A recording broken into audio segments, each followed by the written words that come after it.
All right, Shalom. Shalom. Want to start off by giving all praises to Yahweh, Bahashem, Yahweh Shai, Bahashem, Rachaha Kodash.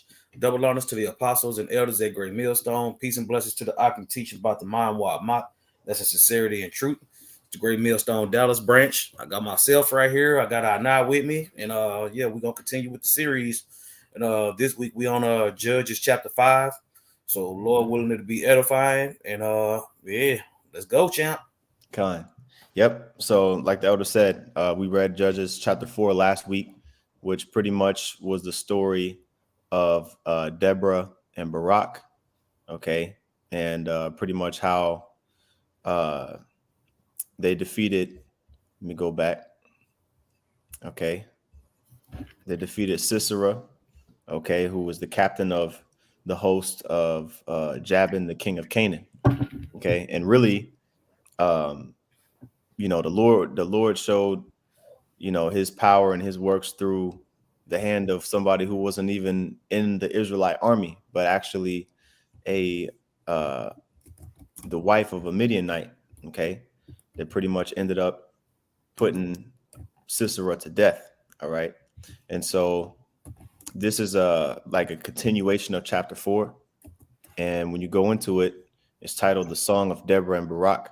And songs typically were sung whenever there was triumph, right?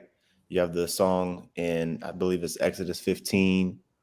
Um, you have the song that David sang multiple. Obviously, he wrote a lot of the Psalms in the book of Psalms. In various different times he sang songs, and that's part of our culture, to pray to the Lord and hymns and songs. So this is just a chapter basically that has some prophecy in here, and Lord willing, we go through it, get all of the edification out of it. So this is Judges chapter 5:1. It says, "Then sang Deborah and Barak, the son of Abinoam, on that day, the day that Sisera basically was put to death." Right. So it says, "Then sang Deborah and Barak, the son of Abinoam, on that day, saying, Praise ye Yahweh Bashem Yahushai for the avenging of Israel, when the people willingly offered themselves," right? Because you had, if you go back to chapter 4, it talks about how Barak had basically went through Israel, right, and gotten 10,000 men. Okay, now he did predominantly get them out of Naphtali. The army was out of Naphtali, but whenever they were chasing the armies of Sisera, okay, across Israel, you had the other uh, tribes pretty much come in and help, except for a couple of them, right? But there was other tribes that came in and helped as well, right? And let's see here. So let's go back. Let's go back to chapter 5. I'm gonna get a precept as well. Actually, I'll read verse 3, and then I'll get a precept. It says, "Hear, O ye kings, give ear, O ye princes. I, even I, will sing unto the Lord. I will sing praise to Yahweh Shem Yahushua, the power of Israel." Let me get that word "sing" real quick. See what that says. But then it mentioned in Revelation, uh, when it comes to standing stiffly versus the mark of the beast, Mm-hmm. they sung the song of Moses. Mm-hmm. So yeah, man, yeah. I would say that when we call on the Lord come deliver us, and that's the main theme. You see, so it ain't nothing. It ain't nothing to have that understanding now. When you go back into history and you understand that every time the Lord called on us, even it tell you that in the Apocrypha, said who had ever been confounded that called on the name of the Lord, and here's we got all these examples, past, present, and future, you know. Mm-hmm. Yep. Yep. It's pretty much well, let me get the Hebrew word here. Strong's H7891, Shayar. Shayar. And it says mostly to sing, but let's see what else it has down here. Shayar or Shawar. To sing to anyone's honor. To sing in anyone's honor, to celebrate in song. Yeah. So that was part of our heritage was to sing in celebration. Okay. And so, declare, this also says declaim with a loud voice, so on and so forth, to celebrate, so singing is likened unto celebration, right? And that's why Jake be loving parties, man. And Jake loved the party, Hmm. that they like celebrating for no really no reason. But this is Isaiah chapter 25 and 1. It says, "O Yahweh Bashim Yahushai, thou art my power. I will exalt thee. I will praise thy name, for thou hast done wonderful things. Thy counsels of old are faithfulness and truth." You Which know. is what we doing. Which is what we doing now, man. Mhm. You see, going into the history, going into all these maps, going into the mindset, going into all these different things, is what put us in the position to bring the word out in sincerity and truth now. You know, going back into these accounts, strict as our faith, because we see how our forefathers' faith was increased. You know, and during these times, while the elect of those times, while they faith is being increased, you see how the rest of the nation was responding. You know, you had nation. You said you had tribes that didn't want to help. Mm-hmm. Yeah. Yeah, we're going. Well, actually, let me go ahead and just go ahead and get this real quick on the. I believe it's the cross reference. Hold on. Oh, this is the wrong one. This one here. To your point, Zaquan. Um, when you read this footnote here, it kind of gives a breakdown of this chapter, right? It says, this verse, this is the chapter of Judges 5. It says, this verse briefly recites the subject of the inspired song, which consists of 8 stanzas. And basically, a stanza is a line in a poem. You know what I'm saying? So you could think of it like different categories of a poem, right? So it says, the first opens Or, out with it. or as Jake would call today, bars. Right, right. Yeah, Con. yeah. Israel done always had bars. Mm-hmm. Mm-hmm. Yep. So this is you can say this is a verse right here. Hmm. Yep, With 8 bars in it. It that's right. says, the first opens with a devout thanksgiving. The second describes the magnificent scenes at Mount Sinai, etc. The third states the apostasy and consequent punishment of the Israelites. The fourth contrasts their present happy state. The fifth censors the recreant tribes of Reuben, Gad, etc. And basically, when it says censors, it means like it condemns the rebellious tribes uh, of Reuben, Gad, basically the ones that didn't help. You know what I'm saying? Because they had their own thing going on. I think this actually says a little bit better in the commentary too. Um, yeah, here it is, right here. It says, when Israel's leaders, this is in the Bridgeway Bible commentary, by the way. It says, when Israel's leaders stirred themselves to overthrow the Canaanites, most of the tribes joined enthusiastically. It says, with Benjamin and Ephraim in the lead, and Manasseh, um, Zebulun and Naphtali and Issachar following the Israelites down the valley and attack the enemy, right? But it says, shame on Reuben, Gad, Asher, and Dan, who are selfishly concerned with their own affairs and did not come to help the other tribes. Which we're gonna go into that. But since you mentioned it, there were a group of tribes that didn't participate because they had their own thing going on. Right. All Israelites, right? But they had their own thing going on. Just Mm-hmm. like you can liken these groups today. All these different camps is different tribes. Great Millstone is a tribe. IUIC is a tribe. ISUPK is a tribe. You see? And then you got I would say you got the tribes, you got the affiliate camps of the Great Millstone, and Great Millstone through the Spirit. And then you got all these other groups, the Sakari and GOCC and all the other groups, you see? But not all of them want to help when it comes to putting their hand to the plow and doing what needs to be done for the deliverance of the nation. Okay? Mm-hmm. You can liken all our history to the present. Go ahead. Yep. It says, verse 4, O Yahweh, when thou wentest out of Seir, when thou marchest out of the field of Edom, the earth trembled, the heavens dropped, the clouds also dropped water. Okay, so again, this is another part of the song. Okay, or prophecy. We broke this down in the end of the last chapter, the end of the last lesson. Going after we read chapter 4. But I'll go ahead and get it again. You know what I'm saying? The precept that we used for verse 4 was in, I think, Habakkuk chapter 3. Yep, there we go. This is Habakkuk chapter 3, okay, and verse 2. It says, "O Lord, Yahweh Bashem Yal Shai, I have heard thy speech and was afraid." Now, when the Lord speaks, it ain't like how we speak, okay? When he opens his mouth, when he speaks, it's a loud sound, man. It's a trumpet, okay?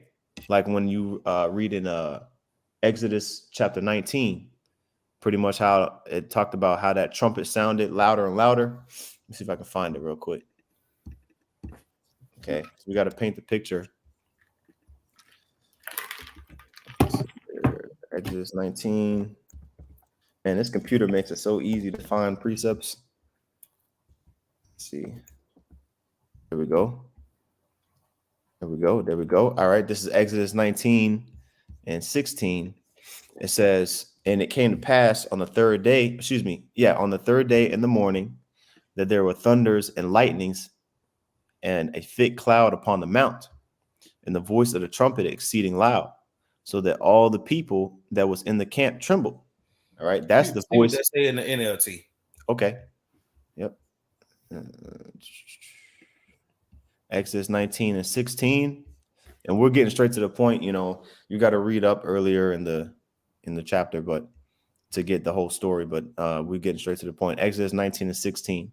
It says, "On the morning of the third day, thunder roared and lightning flashed, and a dense cloud came down on the mountain. There was a long, loud blast from a ram's horn, and all the people trembled." But it says from a ram's horn because Esau, he likes to explain things on a physical, but really when you go into it, man, the chariot makes the sound, man. You know what I'm saying? It says the voice of a trumpet exceeding loud. What one ram's horn going to make people tremble? You know what I'm saying? No, that's from the chariot,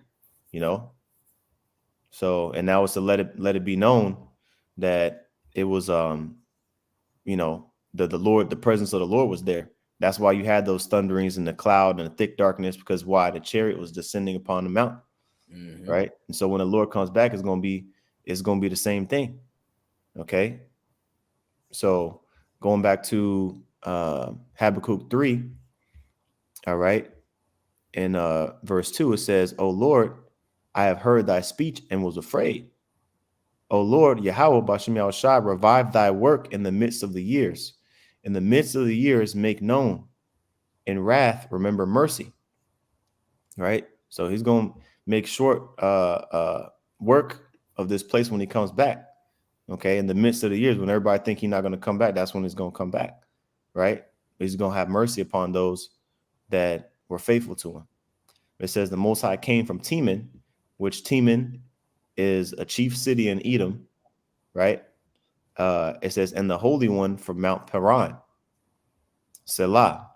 His glory covered the heavens, and the earth was full of his praise." Right? Because when the chariots come back, okay, when true salvation comes to pass, all right, it's gonna be a whole change of scenery. It ain't gonna be, your everyday average you know, the day that you go to work. Okay. It ain't gonna be a regular day where you just sit back and watch Netflix and and chill. Chill. Yeah, you know what I'm saying? It's gonna be the sky, is you're gonna see it in the sky, you're gonna see it in the weather, the animals are gonna be active, everything's gonna be different. Okay. And it's beautiful how, you know, the true salvation is correlated like in this chapter, really at the beginning of at the beginning of the song. You know what I'm saying? But we got to break this stuff down so that it's not, you know, misunderstood. But it says, verse 3 again, the Most High came from Teman, and the Holy One from Mount Paran. Selah, his glory covered the heavens, and the earth was full of his praise. Yeah, because when the Most High judges Teman, which again, Esau, resides, this is basically a Edomite city. I'll say it like that, Edomite stronghold. Um, when the Most High judges Esau, then the earth is going to be full of praise, right? Because Yahweh Shai going to be on the scene. Everything's going to be like how we have been praying for it to be, right? Mm-hmm. And here's the point in verse 4. Okay, it says, and his brightness was as the light, excuse me. He had horns coming out of his hand, and there was the hiding of his power. Okay. And so I'm gonna say pull that horn. He had horns. Pull that definition. Let's see here. That word horns is Strong's 7161. Quran. Okay. It says horn of strength. Okay. Rays of light. Yep. Rays of light. You know what I'm saying? Mm-hmm. So, yeah. Horns coming out of his hand. It's not talking about like bull horns coming out of your hands. It's talking about something else. Mm-hmm. It's talking about the rays of light. Yep. Kind. Yep, that's right. So, and those rays of light are gonna be them chariot beams, man. Yeah, like the Apostle Edgar Gabor like to say, that wappo zappo. Right. Yeah, them laser beams, man. Hey, vocab Malone like to scoff at it, but and there's a bunch of scoffers. But when they show up on the scene, they ain't gonna be able to scoff. You're not gonna be able to scoff because you're gonna be getting scorched. And there actually was a little bit more when you read down. Talk about how. Let's see here. Where was the one I wanted? Well, this is the chapter, but okay, yeah. Well, it kind of goes into all of that. The mountains being melted, the mountains trembling. That's what we went into, verse 10, verse 11, right? So you can read this to kind of get an idea of how the scene is going to change, how the whole scene of when Yahweh Shai returns on the earth, how everything's going to change. All right, it's going to be a change in geography. Okay, everything's going to be different, man. Okay, because the creator of all these things, of all the earth, is going to be on the scene. Okay, and so Esau and these other nations, they're not going to be able to withstand the Lord when he comes back. That's ultimately what's being conveyed in verse 4 when you read Judges 5 and 4. Okay.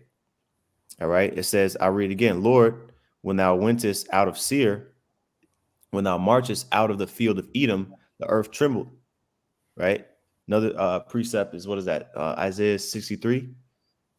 Right. Mm-hmm. Isaiah 63 and 1. You can start at verse 1 on that. Talks about how the Lord going to be judging Seir, Esau. Okay. Which Mount Seir, that's Esau's homeland right there. Okay. Whenever you see this, which is the Hebrew word for this is sha'ir, which is hair. Okay.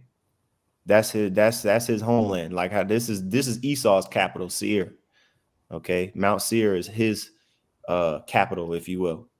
So it says the earth trembled and the heavens dropped. The clouds also dropped water. Right.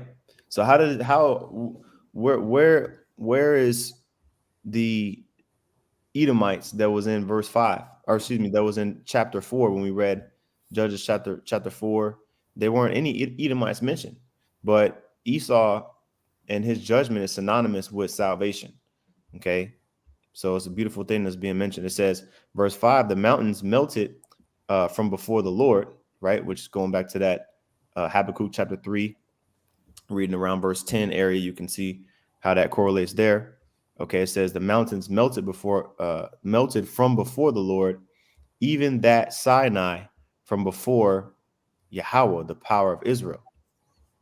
And let's see here. I'm going to get this precept in Psalms 18, okay, which we pretty much went over this when we went into 2 Samuel. But I'm going to get this here in Psalms 18 and verse 7. Okay. It says the earth, I'll start at verse 6. It says, in my distress, I called upon Yahweh Bashim Yahushai and cried unto my power. You see this, you see the recurring theme here, praying to the Lord delivering us and jacking up our enemies. You see, it says he heard my voice out of his temple, and my cry came before him, even into his ears. Then the earth shook and trembled. You see, because why? The Lord came and rescued us, right? The earth shook and trembled. The foundations also of the hills moved and were shaken because he was wroth. And again, man, when the Most High is upset, hey, you you don't want to be on his bad side, man. You want to be on the exempt from judgment side. Okay. And so I'll read verse 8 and then I'll go back. It says, there went up a smoke out of his nostrils, and fire out of his mouth devoured. Coals were kindled by it. Now, does this mean that, is this talking about a dragon, a fire breathing dragon? No. Again, this is talking about the laser beams from the chariots, man. Okay. Because the mouth of the chariot is the opening. All right. That's the firing of the laser beam, man, projecting the laser beams wherever it want to go. All right. And that's how the Lord's gonna jack up these other nations, man. All right. Every chariot had a weapon of war chariot. I'm saying, like the chariots that we talked about in chapter 3. No, I'm sorry. Was it chapter 4 with the 900 chariots of iron? Mm-hmm. Yeah. Yeah. Like the chariots, the 900 chariots of iron, they that's man's version. The Most High has his version. Okay. Because what was on those chariots of iron that I keep forgetting the dude's name. Sisera. Yeah, I don't want to mess it up. Yeah. What was on the chariots of iron that Sisera had? He had weapons, right? So the Most High has his weapons on his chariots, which is those the right aiming thunderbolts, okay, the horns of light, rays of light, are the hiding of his power, okay. And so that's just painting the picture. That's pretty much the gist of it. But it says, continuing on, Judges chapter 5 and verse 5, it says the mountains melted from before the Lord, even that Sinai from before the Lord Yahweh, the power of Israel. Right? Because we just read that in Exodus 19, when the Lord, it says it right here, the Lord visits Sinai. Right? When the Lord descended upon Mount Sinai, the mountain was on fire. Yep. You gonna say something, Zaquan? No, I was just agreeing with you. Yeah, you know what I'm saying? The mountain was on fire, but and there was smoke, and it was a very ominous scene. Okay, so imagine when he returns back, to save Israel as a nation, how ominous it's going to be, and what I think about, like, when it said we read it, and because it briefly goes over it in Judges 5, is really just a quick little, just like a quick little mention, where it says he discomfited, right? In Judges 4 and 15, we already read it last week, but I'm going to get this verse again, because it says, Judges 4 and 15, and the Lord discomfited Sisera and all his chariots and all his hosts with the edge of the sword before Barak. But imagine, like, being the fact that Barak had a disadvantage, with his actual weaponry. The Lord could put a vision you know what I'm saying, on Sisera and his chariot and his host of men to see, something else. You know what I mean? For them to see the power of the Lord that was with them. The power of the Lord that was with Barak, I'll say, coming against them, right? From the perspective of Sisera, the Canaanites, like they could have seen something else that made them like afraid, you know. And so, kind of painting the picture, man, when that actually comes into fruition, it's going to be a heavy thing, right? Mm-hmm. It says, Judges 5:6. All right, so now this is a another topic here. It says, in the days of Shamgar, the son of Anath, in the days of Jael, which Shamgar was one of the judges. We read about him in Judges chapter 3 and verse 31. Okay. It says, in the days of Jael, which Jael was the woman who smote Sisera, the woman who put that nail in his through his temples. Mm-hmm. Okay. It says, the highways were in those days, the highways were unoccupied, and the travelers walked through byways. The inhabitants of the villages ceased. They ceased in Israel until that Deborah, arose, that I arose a mother in Israel. Yeah, because I believe it was 20 years, while the Canaanites was, pretty much ruling. In what city was that? Um, can't remember the name of that. I think it was in Hazor. All right. Mm-hmm. While they were ruling in Hazor, basically there was a fort, a garrison. Like there was like a blockade. There was Israelites that had to be removed from their land allotments because the Canaanites was up in there. So they weren't able to conduct business properly, right? And so this painting the picture of the scene, that Israel had to endure for those 20 years, right? It says in verse 18, um, they chose new gods. Then was war in the gates. Yeah, talking about Israel, because Israel loves picking other gods to worship, And pretty much what happened was after Israel started worshiping other gods, then other nations started coming in and impressing Israel, right? It says, was there a shield or a spear seen among 40,000 in Israel? You see that? So there wasn't even any weapons of war, right? To basically protect for Israel to protect themselves during that time, because the Lord pretty much had to where we had our things taken away. We were pretty much made to be servants, right?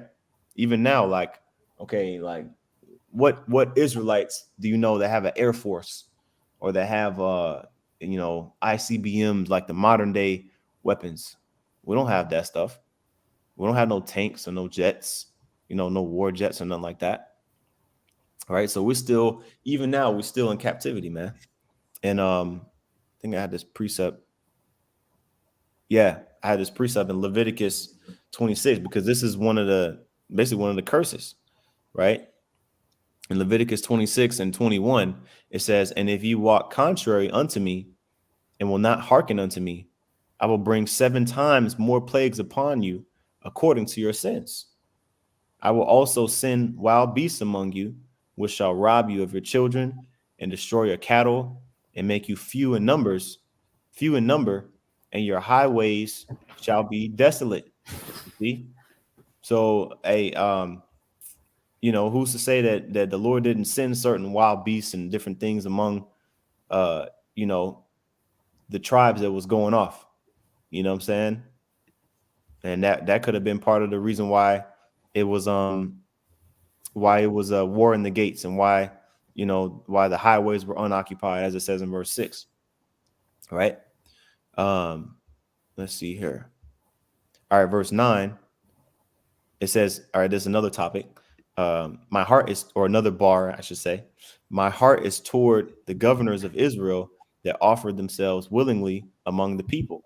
Bless you, the Lord. Yeah, because as we read in the commentary, there was certain tribes that did what they were supposed to do. You know what I mean? Mm-hmm. Certain tribes that came down and they helped, because really it was Naphtali and and I believe Zebulon. Let me. And when it comes to Hazor, like Hazor was in that area. You know, let me see Hazor. I think it's on this map. Up top. Yeah, It was here up we top. go. Yep, Yeah. Naphtali. You know, Zebulon area. You know what I'm saying? That's where. That's where. That's where it was really popping at. But look at it, or I'm say Asher and Dan, and I think it was it was Reuben too that didn't help. You know what I'm saying? Where they at? They down here. You know, they didn't help, you know.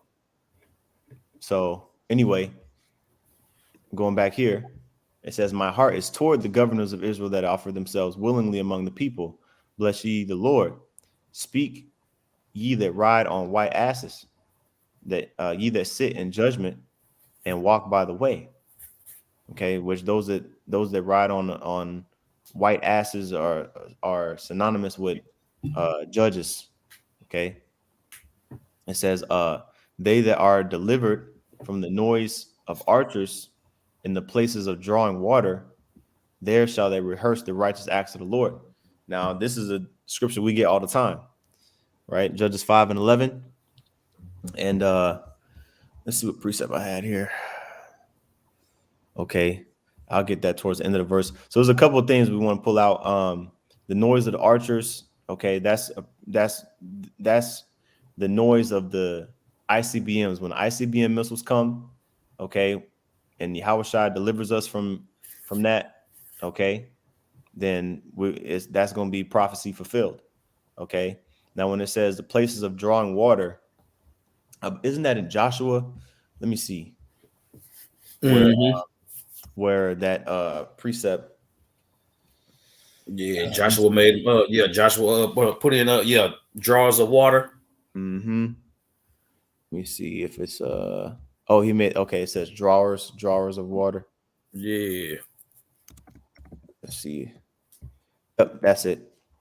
Joshua chapter 9. The water. God. All right. So you got to read the whole chapter to get the whole narrative of this chapter. But basically you had a group of heathen that came up to Joshua and said, hey, you know, we from a faraway land. You know, we just wanted to offer your tithes and in exchange, you know, please don't kill us, right? And basically they deceived Joshua because they told Joshua that they weren't Canaanites, but they really were Canaanites.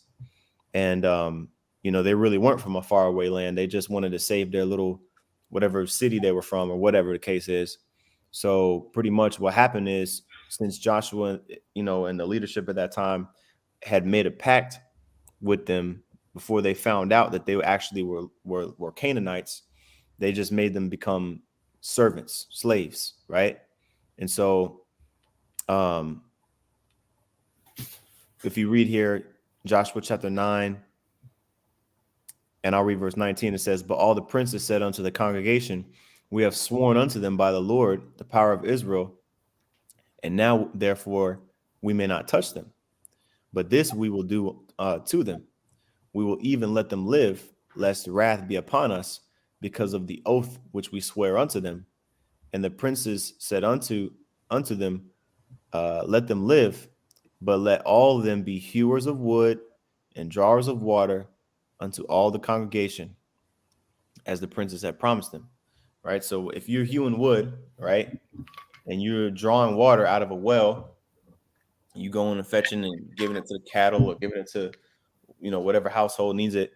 That's pretty much labor. You know what I'm saying? And they wasn't getting paid for that. They pretty much were like workhorses, right? So that's that type of activity symbolizes slavery. Okay, symbolizes servitude, captivity, right? And so when you go back to this chapter, because you got to get, I mean, we don't really do that here anymore. Oh, well, you know, I was chopping wood yesterday, but that ain't something that everybody does. So you got to draw the correlation. Like, you know, when it says in the places of drawing water, all right, that's the places where you are a servant, places where you are in captivity and you slaving and working, drawing water. You know, when you go to work spiritually, you know, you pretty much, you know, drawing water, you know what I'm saying, for pay, right? You Mm-hmm. chopping wood for pay, right? And so they that are delivered from the noise of the missiles, right? The noise of the archers in the places of drawing water or the places of servitude, places of captivity, there shall they rehearse the righteous acts of the Lord. That's what we're doing right now. Okay. We're rehearsing before a rehearsal. Let's get that word rehearse real quick. Actually, I'll get it in the Hebrew. I want to see what it says. There shall they rehearse. Strong's H 8567. The na. Lament, or to rehearse, to recount, to tell again. You see? Let's see here. So that's what we're doing, man.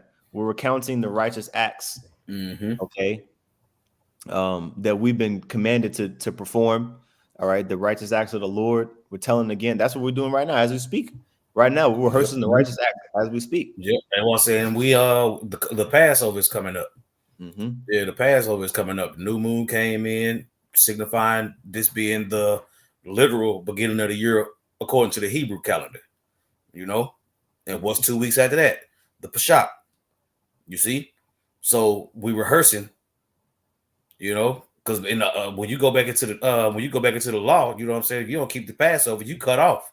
Mm-hmm. You know, so yeah, we going back. We going back to the old ways. You got it. That's right. Yep, that's it, man. Ooh, matter of fact, isn't that seek the old path, right? Mm-hmm. Old is it old path or old paths? It's old paths. I don't know if it's an apocrypha or not. No, this is it. This is it right here. Mm-hmm. Jeremiah 16 and Jeremiah chapter 6 and verse 16. It says, thus saith the Lord, Yahweh Shem Shai, stand ye in the ways and see and ask for the old paths. Man, that's a good precept. Yep. So Uh, when you got these so-called Christians, it's always that's in the Old Testament. That's in the Old Testament. You good. see? Come on now. Gone. Come on now.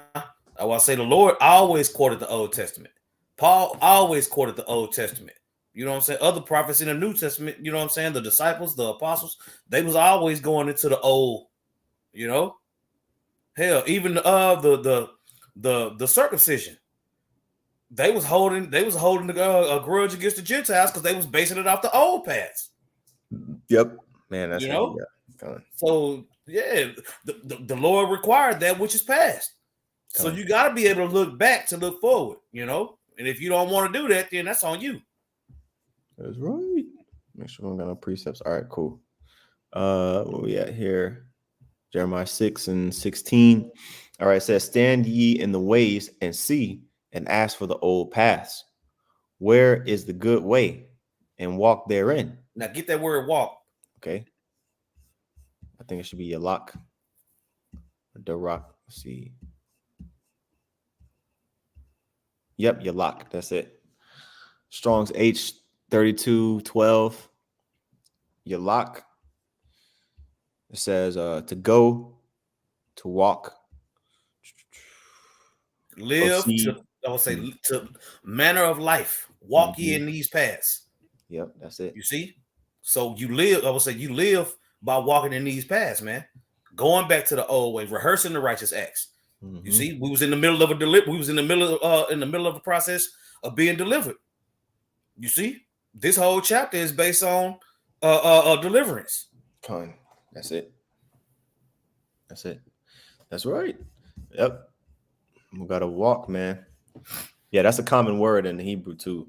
Yeah, The it lock. talked about how Enoch walked with the Lord. Mm-hmm. It was the way he was living with the I'll say walking with the Lord. Well, so when you walk with the Lord, you live in a righteous life. Mm-hmm. Anastrophe. You know what I'm saying? To the best of your to the best of your ability in captivity. That's right. So it says, stand ye in the ways and see. Okay. And one of those ways is out in the highways and byways, YouTube, you know. It says, and ask for the old paths. Where is the good way? And walk therein. And ye shall find rest for your souls. because everybody wants to know what's the purpose of life. Why am I here? What am I? What is God's plan for me? Right. Well, when you find that out, then you have a level of you feel a level of fulfillment, right? Mm-hmm. Otherwise, you kind of like restless in your spirit. You don't know why you're here, but you found your calling once you come into the truth. It says, but they said, we will not walk therein. Yep. 2/3 of our people here in Babylon the Great, America, they don't want to walk in those good ways, you know? So they're not going to find rest. That's Okay. right. So going back here to this, I'm trying to see what chapter we was in or what verse we was in. Okay, it was in Judges 5, right? Judges 5 and 11. I'll read it one more time all the way through.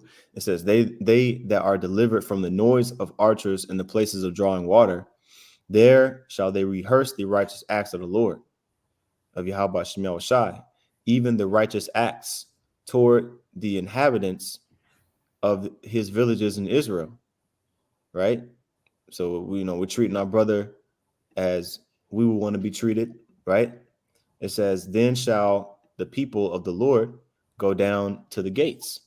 Okay, and I got a precept for that last part right there in Jeremiah chapter 7 and verse 1. Okay, it says the word that came to Jeremiah from the Lord, saying, stand in the gate of Yahweh Shemel Shai's house and proclaim there his word. Okay, that's what's supposed to be going on. Okay, because the Lord's house, well, think about it like this. Where does Esau do a majority of his like when I'm talking about like the president and all the communication that goes out of the White House, right? Think about it like that. He pushes out his, what is it? The White House is the seat of the so you got the judicial, you got the Executive. executive, and you got the legislative. So I think it's the seat of the executive, if I'm not mistaken, because judicial is the judgment, Mm-hmm. executive that's execution. Now the president is over control over the army, he's over control of everything, right? And the legislature is like the law, the actual law itself. You got the law, the judgment, and the execution, right? That's the three branches of the government, right? Mm-hmm. So the White House is the seat of the executive branch. Right. So so when it comes to that, if you want to think about it like that, all of the edicts that go out, the vetoes and the this and that goes out from the White House, well, how much more the Lord's house? You see, the gate of the Lord's house, right? It says, stand in the gate of the Lord's house and proclaim there this word and say, hear the word of the Lord, Yahweh Shem Shai, all ye of Judah that enter in at these gates to worship the Lord, right? So you want to come to the Lord's house, the Lord is going to have individuals there at the gates of his house to proclaim, what he requires, what he wants you to know, the mindset that you're going to need in order to worship him. Okay. And so that's pretty much the best precept I could find for, the explanation of this last part of this verse here. Mm-hmm. Then shall the people of the Lord go down to the gates, right? And so this is another portion here of this is another bar in the song, Judges 5 and 12. It says, awake, awake, Deborah, awake, awake, utter a song. Arise, Barak, and lead thy captivity captive. Well, that sounds familiar. This phrase right here, Mm-hmm. lead captivity captive. I'm gonna go ahead and pull this joint up real quick. Psalm 68 and 18.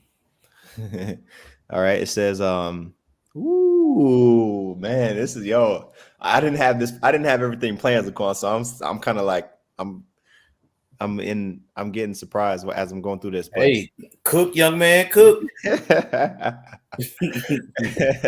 it's Psalm 68 and 17, because the common theme is the chariots of the Lord, man. You know what I'm saying? Like that's the vehicles of salvation. If you don't know, bro, if you don't believe that, you know, if you don't believe that the way out of this place and into everlasting life is through the chariots, then yo, the Lord's not, he's not dealing with you, man. Yeah, they're not gonna pick you up. Yeah. You know what I'm saying? You think you're gonna get in another way? Good luck. Okay. It says the chariots of the Lord, all right, are 20,000, even thousands of angels. The Lord is among them, as in Sinai, in the holy place. You know what I'm saying? Letting you know that back then, during the time of Sinai, that was a chariot. Man. Con. Yep. It Yeah, says, but I would say the scriptures just keep on giving, man. yeah. I would say as long as the scriptures talk about devouring wisdom, you see, eating this whole roll. So having that understanding and devouring this wisdom means to receive it and devour it, you know, to understand it. And you run across these little nuggets, constantly, man. You know, it's like that whole Hansel and Gretel concept, you know, leaving those breadcrumbs to get us back home. Mm-hmm. That's right. Yep. It says the Lord is among them, as in Sinai, in the holy place. Psalm 68 and 18. Thou hast ascended on high. Thou hast led captivity captive. Okay. So really the Most High gets the credit, right? Most High gets the credit when he uses certain men, right? Because we just read that in verse, was that 12, right? Barak, lead thy captivity captive, thou son of Abinoam, right? But who is the power? Who is the one that's behind and given and energizing Barak to do these things? Ultimately, it's Yahweh Bashim Al Shai. Okay. And so it says, thou hast let me see, thou hast ascended on high, thou hast led captivity captive. All right. So what it means is the ones that have us in captivity, they're gonna go into captivity. Okay. Revelation 13 and 10. Right. It says, thou hast received gifts for men, yea, for the rebellious also, that the Lord Yahweh Bashim Yahweh Shai might dwell among them. Yeah. You see? So there's gonna be order set up to where the Lord gets his what's the word? He gets his respect. You know, he gets his first fruits. Okay, he gets his portion this offering, I should say, that he requires. Okay, whether you evil or righteous, man. Okay, he's gonna require a sacrifice from you. You see? So going back here to verse 13, it says, then he made him that remaineth have dominion over the nobles among the people. The Lord made me have dominion over the mighty, right? And that's what's going to happen in the kingdom. I mean, this happened on a smaller scale here, right? When we had temporarily got back control over the Canaanites, because the Canaanites were restless. We never fully got control over them forever. It was just for a period of time until they came back, right? But in the kingdom, man, all the nations going to be under subjection eternally. They're never going to raise up and overthrow Israel and put us back in slavery. Hell no. Right. This is the last captivity. And what is that? Lamentations 4 and 21 tells you that. Talk about how Esau, matter of fact, just go ahead and get it. Lamentations 4 and 21. Yeah. Okay. It says, rejoice and be glad, O daughter of Edom. There's the common denominator again, Esau. There goes Esau again. Okay. Rejoice and be glad, O daughter of Edom, that dwellest in the land of Uz. The cup also shall pass through unto thee. Thou shalt be drunken and shalt make thyself naked. Right. And when Esau gets judged, okay, the punishment of our iniquity is going to be accomplished. You see, and that cup is basically the cup of judgment and the cup of slavery and captivity. Okay, when he becomes which he's being made drunk right now. Okay, and he's being exposed right now, what it means, what it says to make thyself naked. But he's gonna be fully exposed and fully powerless and weak when he's in captivity. Get that word accomplished. Okay. Thamam. Oh, we already I know knew that. it. Yep. I knew it. Yep. That's it. Come Yep. on. It's That's it. done. You know what I'm saying? Complete. Right. Yeah. So once our captivity is complete, that's it. You see, wholly, entirely, right? To be finished, to end, to come to an end, to cease, right? To be exhausted, to be finished, to be destroyed. Our captivity is going to be destroyed. You see, Man. Con. to be completely crossed over. Another word for crossover is the Passover. To be delivered. You see, Yep. finished, complete, perfect. That's what I'm saying. Our captivity is going to be perfected. It's going to be done. Yep. You see? Yep. That's right. That's right, man. You know, and we're coming into the end of our punishment, man. So you always get excited when you know you're gonna get your TV back or whatever you got taken away. Yeah. I will say, especially I will say in captivity. Yeah, in captivity, shit. I remember one time I was in jail for a week because I didn't pay my tickets. You know what I'm saying? But the closer I got, I would say the closer I got to knowing, because I knew I was gonna have to be in jail for a week. You know what I'm saying? So shit, I went in there on a Sunday. Shit, came Friday. I was chomping at the bit to get up out that thing. You know what I'm saying? Damn. Kind. Yeah, you know what I'm saying? I called myself doing my time because I didn't want to pay the money. Ended up having to pay the money anyway. I sat in the jail for a whole damn week and didn't even have to, man. Ariana cussed my ass out. He's like, man, we came and got you, man. What the hell? Man. Oh, man, that might have been too much info, but fuck it. That was 13, 14 years ago. God. That's your pop. I haven't been back since. Con. Call Allah, Yahweh Shem Yahweh Shah. Lord willing, I ain't going back. I was saying they can't lock me up for nothing but preaching. Con. They call Allah Yahweh Shem Yahweh Shah, man. That's right. You see? So, hey, man, so it's going to be a beautiful thing. You know, it's going to be a beautiful thing when we get the retribution. But it starts with Yahweh Shah. Yahweh Shah is going to get the retribution. Okay. And since we on his side, you know, we've been getting persecuted for his sake. So it's going to be retribution for us too. Okay. But it's all going to go to the glory of Yahweh Shah. Right. So it says, I'll read verse 13 again. It says, then he made him that remaineth have dominion over the nobles among the people. The Lord made me have dominion over the mighty. Yeah, you know, dominion over the nobles of these other nations, the mighty of these other nations, like, you know, the descendants of Goliath and all these other nations, mighty men. You know, we're gonna have them in captivity too, right? And it says, verse 14. Out of Ephraim was there a root of them against Amalek. After thee, Benjamin among thy people. Out of Machir came down governors, and out of Zebulun, they that handle the pen of the writer.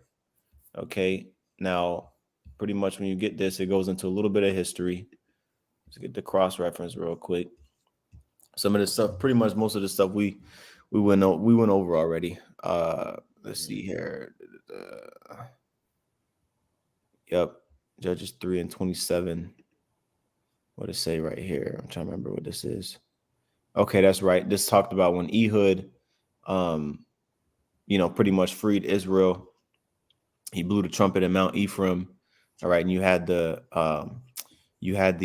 Ephraimites pretty much come out and do their thing and take control back over the land. It says against Amalek. Okay.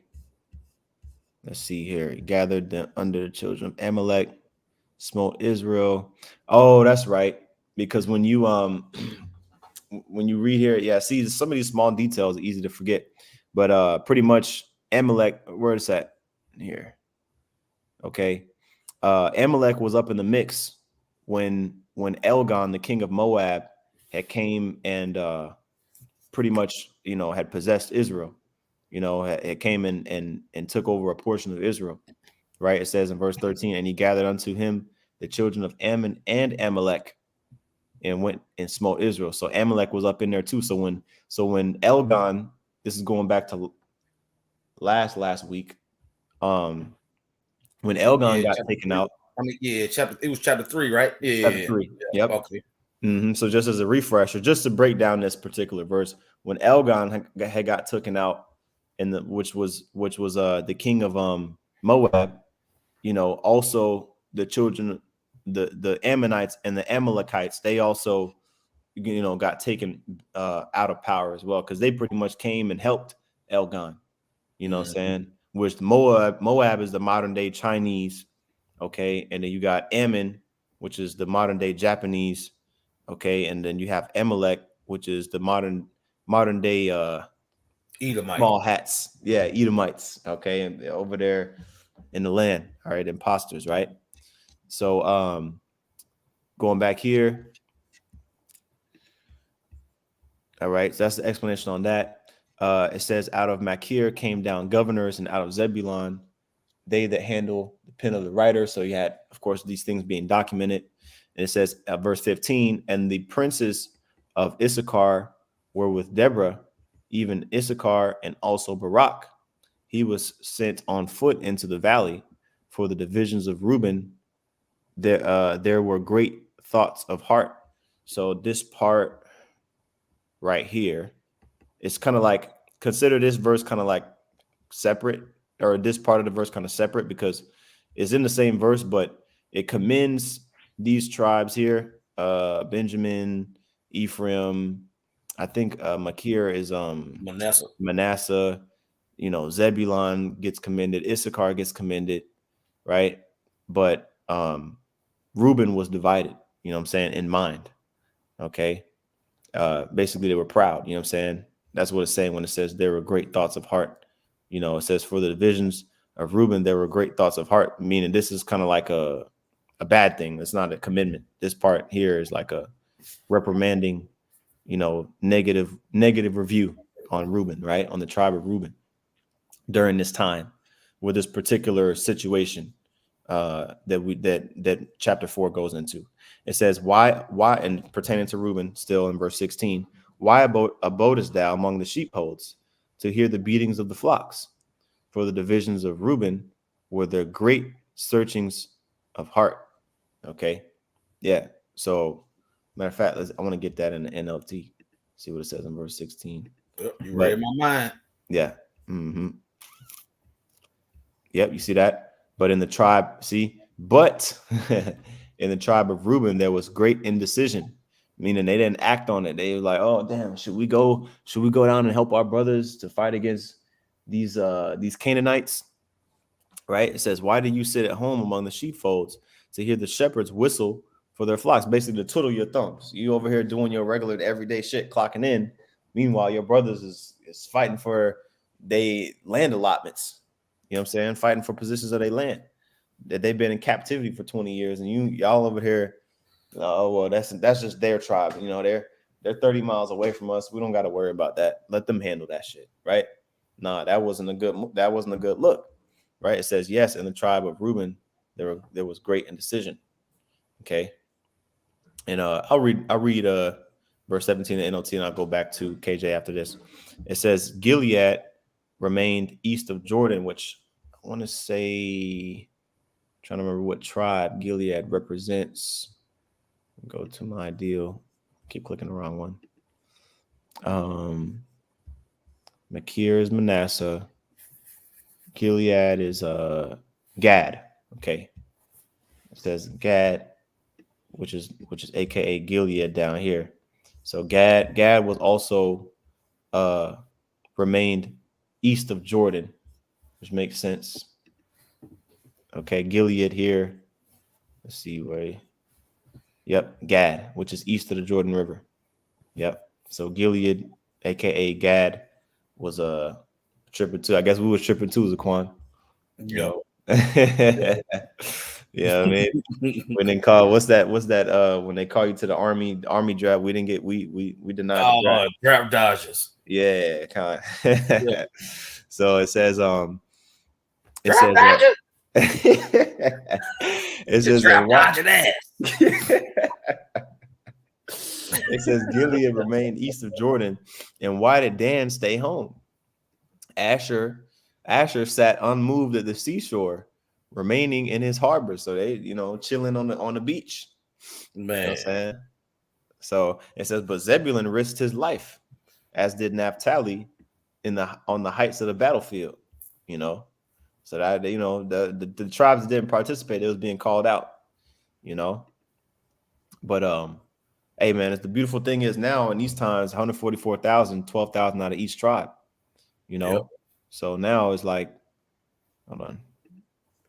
Now it's like the elect. I mean, they're all gonna be on one accord under Yahushua, which is beautiful, that's right. right? So going back to the King James version, um, we read verse 18. All right, verse 19. It says the kings came and then fought the kings of Canaan. All right, the kings of Israel, which really you could say princes of Israel, came and fought the kings of Canaan in Tanakh by the waters of Megiddo. They took no gain of money, which Magadwan, okay, of troops, right? The water. Let me just go ahead and get it. Even though it's in my brain, let me go ahead and pull it up. Let's see here. Magadwan, Strong's H4023. Okay, the root word is God or Gadad, which is troop. Okay, Magad one is place of crowds. Properly, it was ma at the beginning of the word is of or from. God is the root word, which is troops, and then one makes it plural. So of or from troops. That's literally how you would say it. But place of crowds is that's how you could extrapolate that. It says ancient city of Canaan assigned to Manasseh and located in the southern rim. Okay, anyway. So there we go. So it says they took no gain of money. All right, they came in and basically helped. Tribes getting mixed up in my head now. What was the main one in Hazor? Let me see. They helped. They helped Naphtali. The other nations that did the other tribes that did participate, they helped Naphtali, and they helped Zebulon. Okay. For no extra pay. You know what I'm saying? And they didn't charge them for that. Oh, here go Megiddo, right here in Manasseh, right? Just so that can be known where that went down, right? Which we got that in the last chapter. It's in the same area. You know what I'm saying? It's in the same area, you know. So just letting that be known there. Let's see here. All right. It says they fought from heaven, verse 20, Judges, and we got like 10 more verses. All right, let me speed it up. It says they fought from heaven, the stars and their courses fought against Sisera. That kind of reminds me of that Genesis scripture with Joshua and the 12 stars. Just a side note. It says verse 21, the river of Kishon swept them away. That ancient river, the river Kishon. O my soul, thou hast trodden down strength. Then were the horse hoofs, and this is just basically all commending the war victory that we had over Sisera, over the Canaanites. I got the bridgeway commentary for that part. Okay, go ahead. Right. It says, let me see. Cicero escape. All right. I got it right here too. Yeah, where it talks about the Lord bringing that storm. Okay. Let's see. I think I saw that up more. Or was that in? Let me see. I can't search this because it's too long. Oh, okay. I see it here. Yeah, I got it right here. I'll read this paragraph. It says, Deborah and Barak. I forgot to mention this. Deborah and Barak's song of praise recalls the dramatic activity of the Most High, the initiative of the leaders, and the willing service of the people, which together produced this spectacular victory. It says the rainstorm that the Most High used to fight for his people reminded them of the earthquake he sent at Mount Sinai. Yeah, and what I said, when you continue to read, it tell you how the Lord brought that storm in and it made it harder for the for our opposition. You Right. know what I'm saying? So the just like you had the tribes that didn't want to help, the ones that was willing to go out there, the Lord intervened. You see what I'm saying? So it's just like now, the groups that ain't willing to go out there, hey, the Lord is gonna be with those that are. You got it. Yep. Kind. That's part of that discomforting that the Lord did, on our behalf. Mm-hmm. All right, going back to Judges 22 and Judges chapter 1 and verse 22, it says, "Then were the horse hoofs broken by the means of the prancings of their mighty ones." I got to get that word, prancing. Let's see what it's talking about. Okay. Looks to be the same word. Strong's H1726. Dahara. Prancing, rushing. Oh, rushing, galloping. Okay. Yeah, so when it got to raining, I would say when it got to raining and all that, it got all muddy and it got all uncomfortable for the horses and shit. You know what I'm saying? Instead of the horses being in war mode, they was frightened by not being able to get their footing, so they got to tripping. Once the horses got to tripping, it made it easier for us to get on their helmets. You know what I'm saying? Right. Yep. So Because the Lord made it real uncomfortable. okay, man, that makes a lot of sense now. He had them iron chairs with them iron wheels, but what good is your Yeah, iron? yeah, but Man, they were sinking into the ground. Some of them was drowning. You know what right. I'm saying? The horses was all frightened and scared and shit. You know what I'm Con. saying? So they wasn't able to fight. And Israel was in that same storm, but they wasn't having those problems, which lets you know that the Lord intervened. That's beautiful. That's beautiful, man. That's beautiful. So it says, verse 23, "Curse ye, Meroz," said the angel of the Lord. "Curse ye bitterly the inhabitants thereof, because they came not to the help of the Lord, to help the Lord against the mighty." Let's see who was Meroz. Okay, here we go. Psalms H4789, a place in northern Palestine. Mara Marawaz. Okay, means refuge. Okay, so it says the location is unknown. A town in northern Palestine, which it doesn't specify my map. My good map at. Oh, you know what? I might be able to I finesse would it. say, go on, type it in. Yeah, let's see where I say. See what it say. Mount Tabor. Okay, got you. All right, this is where it says is at right here. You know what I'm saying? Mirage, Mount Tabor. Let's go back to that commentary on that. Mirage. This name only occurs once in scripture. The angel of the Lord is represented as invoking curses upon Mirage because the inhabitants came not to help Yahweh Shem Yahushai in the day of Deborah and Barak's victory. It says, "It is a strange fate shared with Chorazin to be preserved from oblivion only by the record of a curse." Let's see. Yeah, it says it doesn't have any other references. And it says this must be due to a special gravity of an offense that happened in Mirage because Reuben, Gilead, and Dan were far away. It says,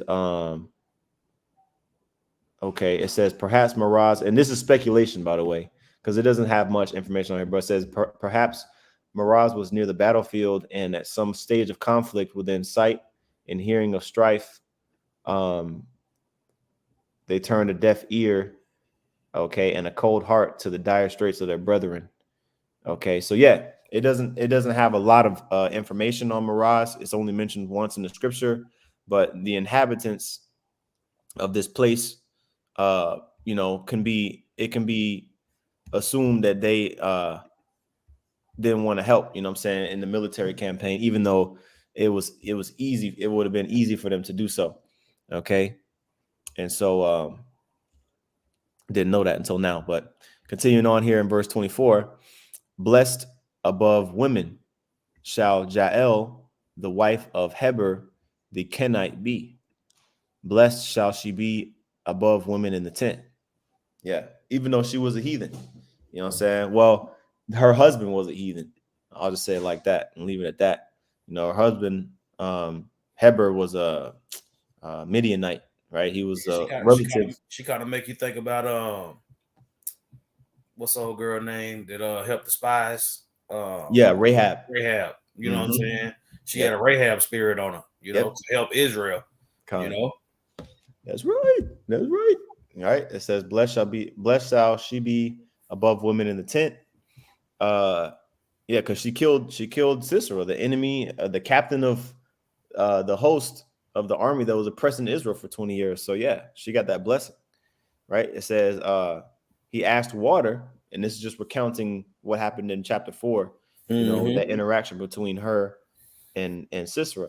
It says Sisera asked for water, that's the he that's talking about, and she gave him milk. Jael gave him milk instead of water. She didn't even give him no water. You know, it says she brought forth butter in a lordly dish. Basically, she she didn't even really fully fulfill his request. Like she just, gave something that was halfway decent, barely helping him out, just so that he could I'm saying she probably knew the herbs. You know what I'm saying? Put something in it that was gonna knock him out. You know what I'm saying? Cause shit, you never know. It's so many. I'll say it's so many different herbs out there that'll put you to sleep. You know what I'm saying? So who knows? Yep. It says verse 26. She put her hand to the nail, and her right hand to the workman's hammer, and with the hammer she smote Sisera and smote off his head. Man. It says she smote off his head when she had pierced and stricken through his temples. I'm talking about she took his ass out like Tuesday's trash. Man, it was a Sisera kebab, man. Made that nigga head a kebab. You know what I'm saying? Put his ass on a steak. Man. All right. I want his head on a platter. All right. This is Judges chapter 5 and 27. It says, at her feet he bowed, he fell, he lay down. At her feet he fell, he bowed. Where he bowed, there he fell down dead. Right? So that was his last resting place, as we said last week. That was his last nap. He died. Man. He died. It says this is the last part. I like this part of the chapter too, by the way. This is the last part of the chapter. It says the mother of Sisera looked out at a window. It's like painting a picture, really. Because they prophesying. They're not in front of Sisera's mother's house to know what happened. They're just reporting the vision, like painting the picture for us, right?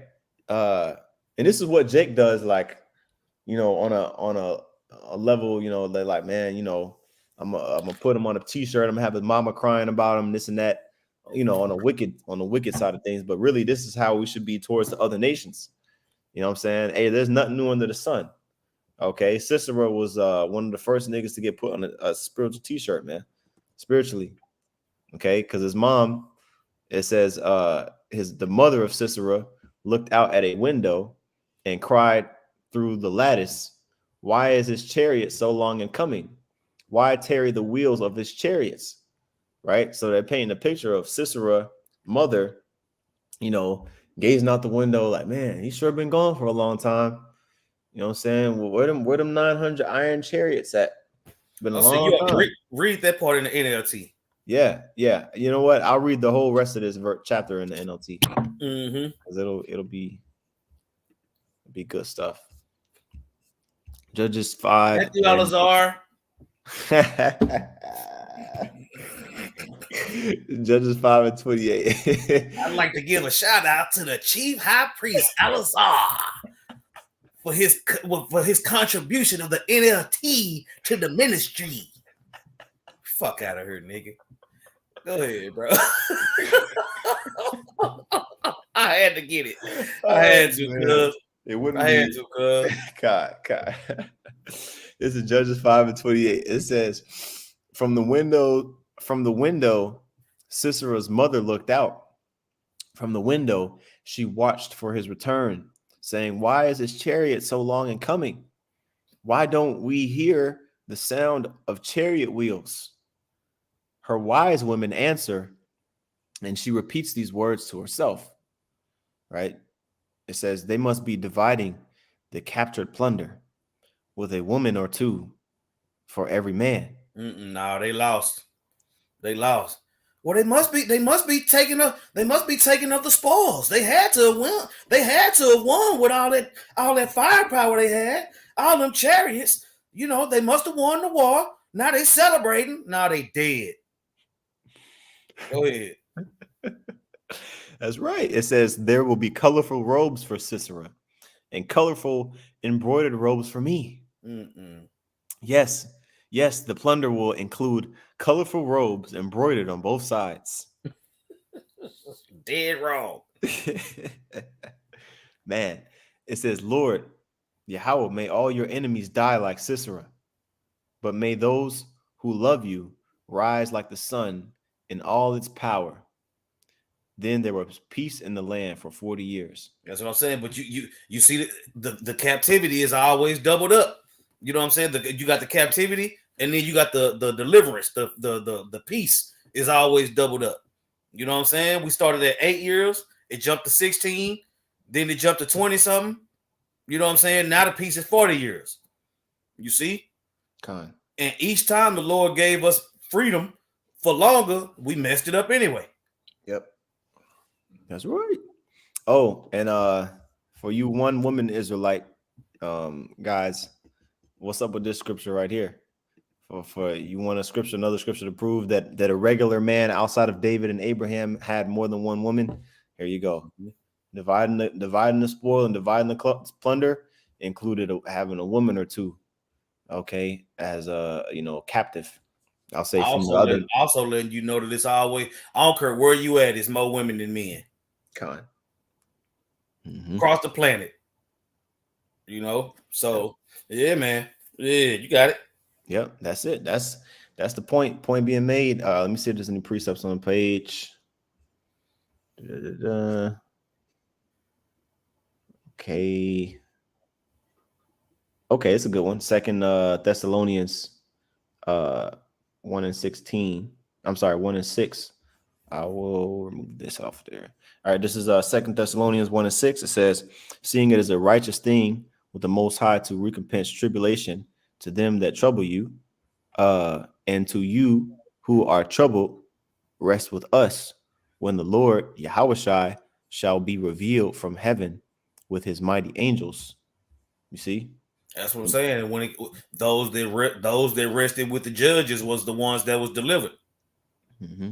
You got to keep that in mind. So those that's hearkening to Yahweh Shem Yahushua nowadays, based on the judges, which start with the apostles and elders and bishops of Great Millstone, on down to the affiliate camps and those men, women, and children that believe on their word, that's pursuant to John chapter 17. You see? But it's all the Lord always set up judges, and then he had those that followed and those that didn't. You got it. That's right. That's the lessons of Quan. I think that's pretty much hits the nail on the head. You know, we broke down all the prophecies in there. We got examples. You know what I'm saying? I feel good about it. Con. You can go ahead and close us out. Con, Abaratazah, this is edifying. Lord willing, we'll be back next week with chapter 6.